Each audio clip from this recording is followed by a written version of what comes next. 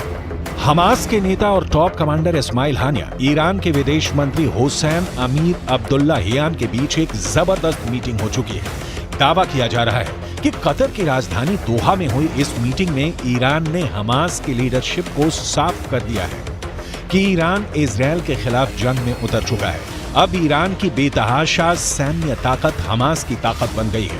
यानी गाजा में इजरायल को सिर्फ हमास से नहीं बल्कि ईरान की सेना, लेबनान के हिजबुल्लाह लड़ाकों और हमास के सुरंग जिहादियों से जंग करनी पड़ेगी। אני כבר רואה את האזרחים של עזה הולכים עם דגלים לבנים לאורך החוף ונעים דרומה. וחיזבאללה גורר את לבנון למלחמה שעלולה לקרות. והוא עושה טעויות. אם הוא יעשה טעויות מהסוג הזה כאן, गाजा में एक एक बम का बदला लेगा ईरान। लेकिन वहीं दूसरी तरफ इजरायली सेना के हौसले 7वें आसमान पर पहुंच गए हैं। जरा देखिए कैसे। इजरायल की एयरफोर्स के चीफ मेजर जनरल टोमेर बार ने एक टीवी चैनल पर ऐलान किया कि जरूरत पड़ने पर पूरे मिडिल ईस्ट में कहीं भी बम गिराए जा सकते हैं। इजरायली वायुसेना प्रमुख की ओर से आए इस बयान को खास तौर से ईरान और हिजबुल्लाह के लिए चेतावनी की तरह देखा जा रहा है। इजरायल की वायुसेना चीफ ने कहा है कि हम हमास पर चौतरफा हमले कर रहे हैं, उसको जमीन पर और जमीन के नीचे मार रहे हैं। हमारे जवानों ने हजारों आतंकवादियों और उनके ठिकानों पर हमला किया है। हमने हमास को खत्म करने की कसम खाई है और हम उनको चुन चुन कर खत्म करेंगे। हमास के किसी भी ठिकाने और मददगार को नहीं छोड़ा जाएगा। इजरायल की वायुसेना पूरे मध्य पूर्व में जहां भी जरूरत होगी वहां कार्रवाई के लिए पूरी तरह से तैयार है।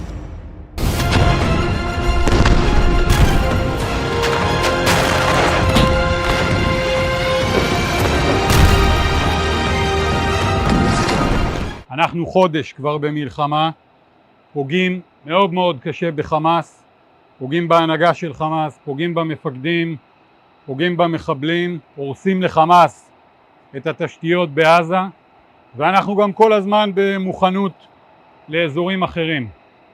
הבסיס הזה יודע להגיע.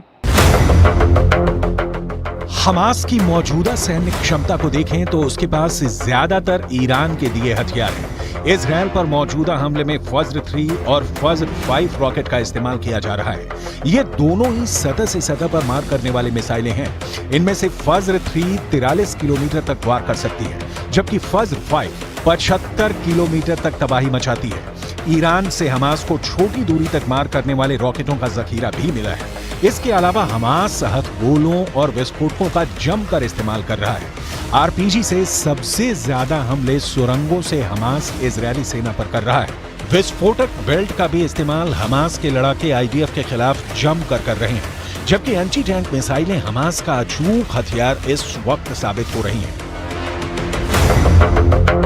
कुल मिलाकर ईरान गाजा में इजरायल से खूनी बदले लेना शुरू कर चुका है। अब देखना होगा इजरायल एक साथ हमास, हिजबुल्लाह और ईरान को हमले का जवाब कैसे देगा और सीज फायर के बाद ईरान इजरायल पर किस तरह के घातक हमले करेगा।